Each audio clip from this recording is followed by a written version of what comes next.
ಕೋಟೆನಾಡು ಚಿತ್ರದುರ್ಗ ನಗರಕ್ಕೆ ಕಳ್ಳರ gang entry ಕೊಟ್ಟಿದ್ದು ಚಿತ್ರದುರ್ಗ ಜನರ ನಿದ್ದೆಗೆಡಿಸಿದ್ದಾರೆ. ಕಳೆದ ವಾರ ಮೇದೆಹಳ್ಳಿ ಗ್ರಾಮದಲ್ಲಿ ಕಾಣಿಸಿಕೊಂಡಿದ್ದ 4 ಗ್ಯಾಂಗ್ ಇದೀಗ ಚಿತ್ರದುರ್ಗ ನಗರದಲ್ಲಿ ಕಾಣಿಸಿಕೊಂಡಿದ್ದಾರೆ. ಮೇದೆಹಳ್ಳಿ ಬಳಿ ಕಳ್ಳರು ಸಂಚರಿಸುತ್ತಿದ್ದ ದೃಶ್ಯಗಳು ಸಿಸಿಟಿವಿಯಲ್ಲಿ ಸೆರೆಯಾಗಿದ್ದವು. ಈಗ ಅದೇ ತರಹದ ಗ್ಯಾಂಗ್ ವಿದ್ಯಾನಗರದ ಈರುಳ್ಳಿ ಮಲ್ಲಪ್ಪ ಲೇಔಟ್ನಲ್ಲಿ ಪ್ರತ್ಯಕ್ಷವಾಗಿದೆ. ಇನ್ನು ಇಂದು ಬೆಳಿಗ್ಗೆ ಜಾವದ ಸಮಯದಲ್ಲಿ ಇಡೀ ಏರಿಯಾದಲ್ಲಿ ಓಡಾಟ ನಡೆಸಿರುವ ದೃಶ್ಯ ಸೆರೆಯಾಗಿದೆ.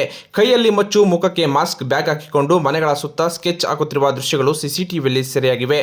ಮನೆಯವರು ಲೈಟ್ ಆನ್ ಮಾಡುತ್ತಿದ್ದಂತೆ ಅಲ್ಲಿಂದ ಕಳ್ಳರು ಕಾಲ್ಕಿತ್ತಿದ್ದಾರೆ. ಚಿತ್ರದುರ್ಗ ನಗರದ ಜನತೆ ಜಾಗೃತೆಯಿಂದ ಇರುವಂತೆ ಪೊಲೀಸರು ಮನವಿ ಮಾಡಿದ್ದು, ಕಳ್ಳರ ಬಲೆಗೆ ಪೊಲೀಸರು ಬಲೆ ಬೀಸಿದ್ದಾರೆ.